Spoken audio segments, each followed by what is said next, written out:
Godly Family yang dikasihi oleh Tuhan, sebagaimana kita telah melewati hari yang kemarin, demikian juga kita dapat menghadapi hari ini dan selalu dikuatkan oleh Tuhan melalui teh hangat. Teduhkan hati, hadirkan semangat dengan firman Tuhan dari 2 Petrus 2 ayat 10 sampai 12. Saya hanya bacakan ayat yang ke-12. Tetapi mereka itu sama dengan hewan yang tidak berakal, sama dengan binatang yang hanya dilahirkan untuk ditangkap dan dimusnahkan. Mereka menghujat apa saja yang tidak mereka ketahui, sehingga oleh perbuatan mereka yang jahat, mereka sendiri akan binasa seperti binatang liar. Masih membahas dan berhadapan dengan guru-guru palsu pada zaman itu, Rasul Petrus mengingatkan kita kembali. Demikian juga hingga kini dan yang akan datang.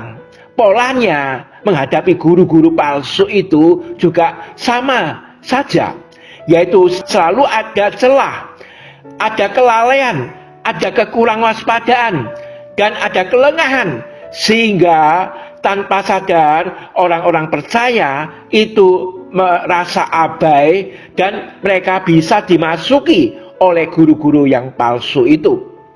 Maka kita perlu hidup dengan waspada, selalu mengisi diri dengan pemahaman firman Tuhan dan pengenalan Tuhan Yesus sebagai juru selamat, Raja atas segala raja. Petrus mengingatkan kepada kita sekalian supaya hidup kita tidak terseret atau terpengaruh oleh guru-guru palsu yang bagikan binatang liar, yang tidak berakal, yang menuruti hawa nafsu, tidak tahu malu, dan yang suka menghujat angkuh itu. Dari beberapa kata-kata tersebut, kita memperhatikan beberapa ciri atau tanda-tanda dari guru palsu itu. Yang pertama, seperti binatang liar yang tidak berakal, yang tidak tahu membedakan baik dan buruk, yang terus-menerus mau berbuat dosa, tidak jemu-jemunya berbuat jahat, sehingga yang kita disebut mereka itu berkanjang di dalam hawa nafsu yang kotor. Yang kedua, mereka itu menghina pemerintahan Allah dan putranya Yesus Kristus, yang membuat banyak orang disesatkan dan mereka itu bisa tertarik, membuat gampang terpesona, terperangkap dalam ajaran palsu para guru-guru palsu itu. Mereka mempunyai daya tarik yang mempesona. Mereka seperti orang yang berkarisma, yang sangat mengesankan dengan ajaran-ajaran seperti baru, yang penuh sensasi. Ya, menariklah ajaran-ajaran guru palsu itu. Mereka itu terus berjalan ke sana kemari untuk melihat dan memperhatikan, mencari celah, sehingga mereka itu bisa memasuki kehidupan orang-orang percaya. Maka waspadalah, hai para Godly Family, keluarga-keluarga kita, persenjatailah dirimu dengan selengkap senjata Allah. Efesus pasal yang ke-6. Isi diri terus-menerus dengan tekun dan rajin membaca firman Tuhan, disiplin melakukan saat teduh, serta berdoa saling menguatkan, sehingga kita dalam kehidupan kita selalu semakin maju di dalam kodrat ilahi, penghayatan janji-janji Allah, maju di dalam iman, kasih dan pengharapan, ketekunan, kesalehan, untuk semakin mengenal Allah di dalam Yesus Kristus, dan selalu kita membangun hubungan relasi antar saudara-saudara seiman, sehingga kita terus bertumbuh makin serupa dengan Kristus.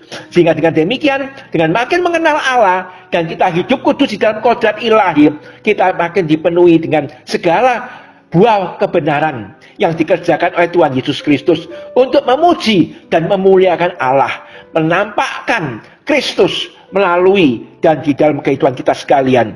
Sehingga dengan demikian kita makin mengasihi Allah, makin mengasihi sesama, limpah kebajikan dan kebijakan. Oleh sebab itu, saudara sekalian yang saya kasih, dengan makin mengenal Allah, dengan selalu hidup waspada, kita dapat menguji guru-guru palsu itu dengan buah-buah roh. Apakah itu makin nyata di dalam kehidupan mereka? Apakah mereka itu rendah hati atau memegahkan diri? Apakah mereka itu hidup menurut roh atau menurut nafsu kedagingan?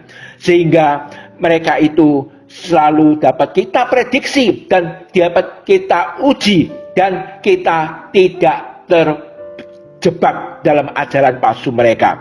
Kiranya Tuhan menolong kita sekalian hidup di akhir zaman ini supaya kita setia sampai akhir. Tuhan Yesus memberkati kita sekalian. Mari kita tunduk kepala, kita berdoa. Terima kasih ya Tuhan, Bapa kami di surga, Engkau selalu beserta dengan kami, sehingga kami ya Tuhan selalu dapat diingatkan melalui firman Tuhan. Sehingga kami ya Tuhan, dengan makin mempersenjatai hidup kami dengan firman-Mu, dengan makin mengenal Engkau, dengan senantiasa mau menguji kehidupan ini, sehingga kami dapat terlepas dari ajaran-ajaran guru palsu.